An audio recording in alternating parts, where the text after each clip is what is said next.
안녕하세요. ABA 선생님 전은지입니다. 오늘도 지난번 영상에 이어서 제가 며칠 전에 다녀온 한국자폐학회 워크샵에서 들었던 강의 내용을 정리해서 말씀을 드리려고 합니다.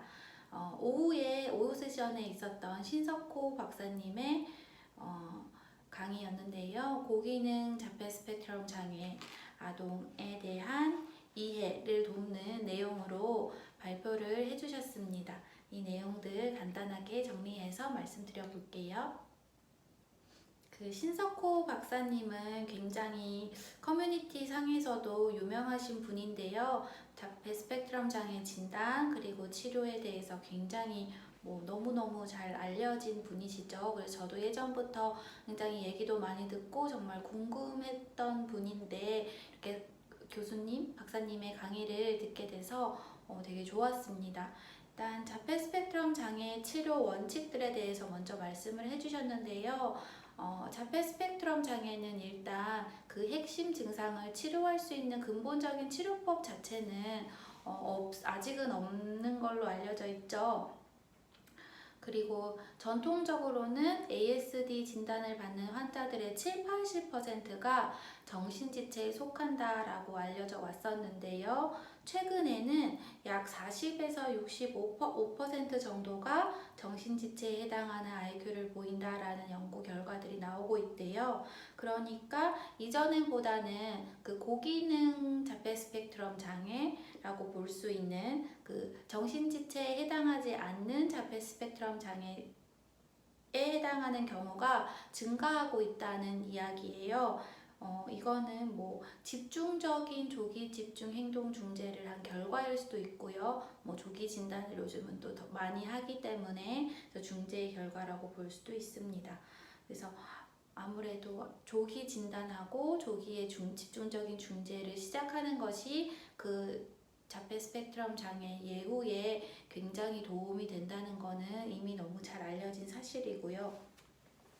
그래서 근데 아직도 어떤 소아정신과에서는 자폐 스펙트럼 장애 진단을 한 후에 치료를 권고할 때 놀이치료나 언어치료, 감통 이렇게 주 2회씩 해라 이런 식으로 진단 후 치료 권고를 하는데 이건 굉장히 잘못된 것이라고 그 신석호 박사님께서는 말씀을 하셨어요. 그러니까 치료 매뉴얼에 따르면 자폐 스펙트럼 진단을 받으면 메인으로 치료를 해야 되는 건 당연히 ABA고 그 다음에 언어, 작업, 다른 발달놀이 치료라든지 감통이라든지 이런 것들이 있는데 이 치료의 위계를 정확하게 알고 이대로 치료 권고를 해야 된다라고 말씀을 하셨거든요.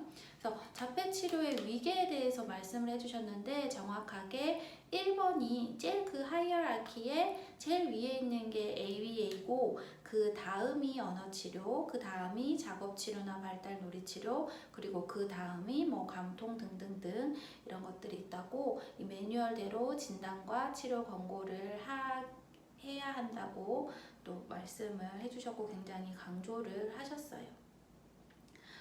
그래서 자폐 스펙트럼 장애 치료 목표는 그러니까 ASD는 정확하게 치료를 할 수 있다, 이걸 완치를 한다 이런 개념이 아직 없잖아요.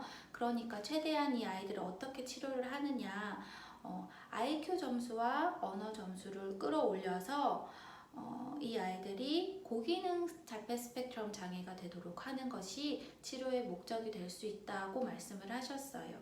그러니까 이 아이들의 평생의 예후를 심판하는 어떤 예후를 측정하는 심판의 시기가 있는데 이 시기가 바로 만 6세 정도라고 합니다. 이때까지 고기능 자폐 스펙트럼 장애가 되는 것이 중대한 치료 목표다라고 자료에도 적어 두셨고요. 그리고 만 2세부터 만 6세 이전까지가 자폐 스펙트럼 장애를 중재하는 최고의 골든 타임이라고도 말씀하셨어요. 그러니까 고기능 자폐 스펙트럼 장애라는 건 인지적인 문제나 언어적인 능력에 어떤 뒤떨어짐 없는 자폐 스펙트럼 장애를 말하는데 정확히 수치적으로 말하면 IQ가 71 이상인 자폐 스펙트럼 장애다라고 볼 수 있어요. 엄격하게 말하면 IQ의 평균 범위가 평균이 100이면 전후로 15까지가 평균 범위거든요. 그래서 85부터 115까지가 평균이라고 할 수 있는데 조금 더 넓은 범위에서 보면 이 평균보다 조금 더 아래 집단인 71에서 71부터가 이제 조금 정신지체가 아닌 범위라고 말을 할 수가 있겠죠. 그래서 IQ 71 이상인 자폐 스펙트럼 장애가 바로 고기능 자폐 스펙트럼 장애입니다.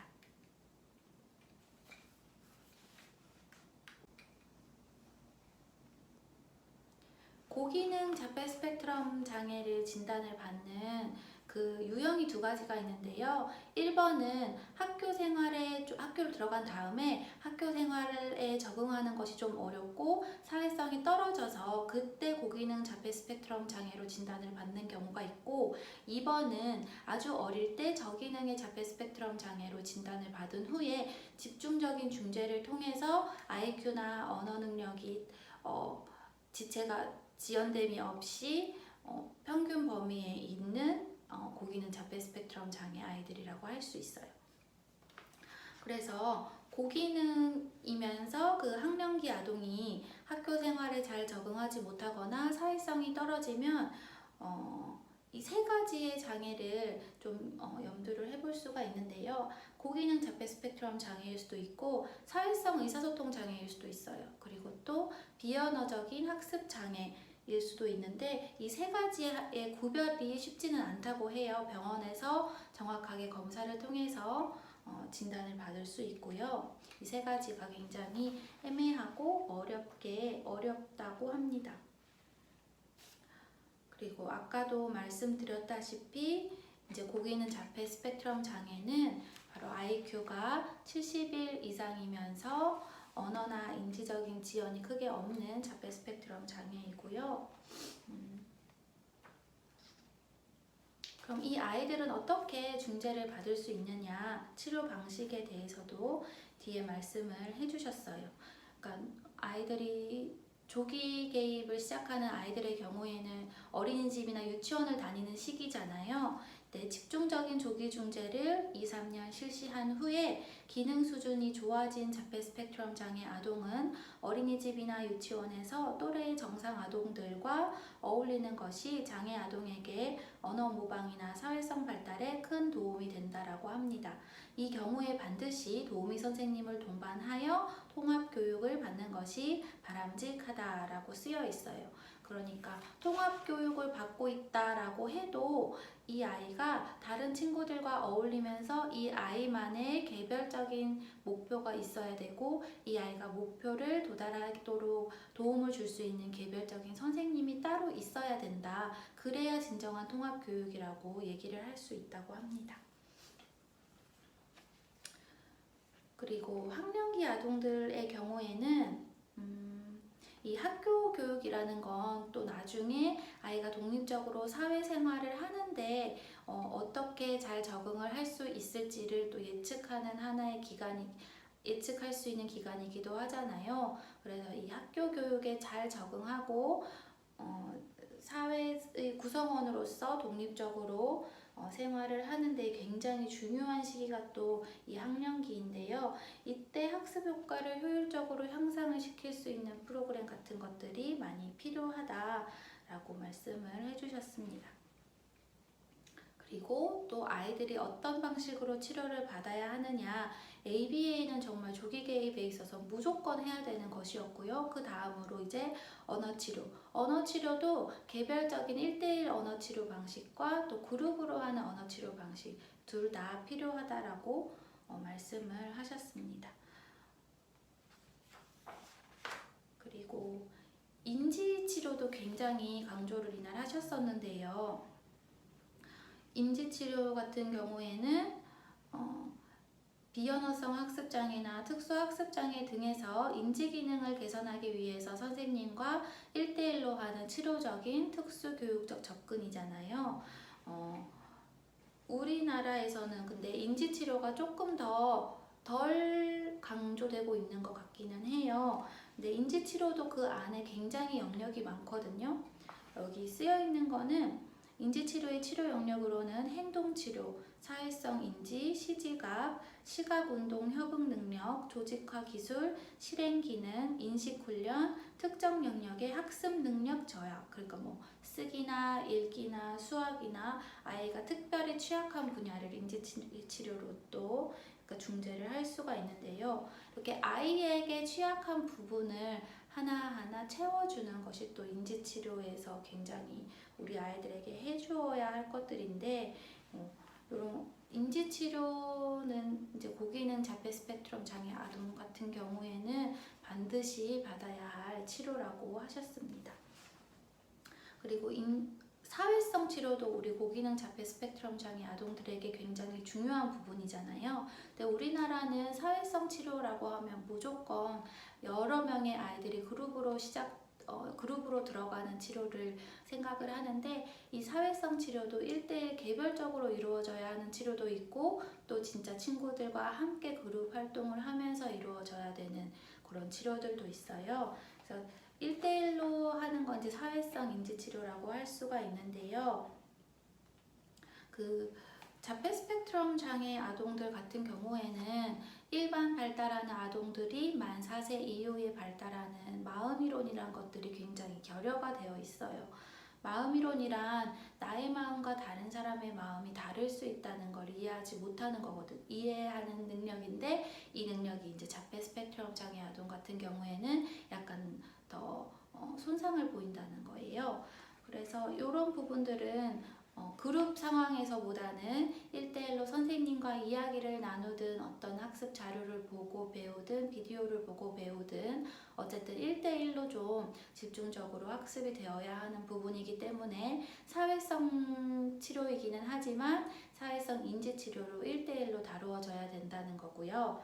그리고 사회성 그룹 치료 같은 경우에는 정말 다양하게 역할놀이를 하면서 친구들과 직접 부딪히고 어울리면서 배울 수 있는 것들을 할 수 있겠죠.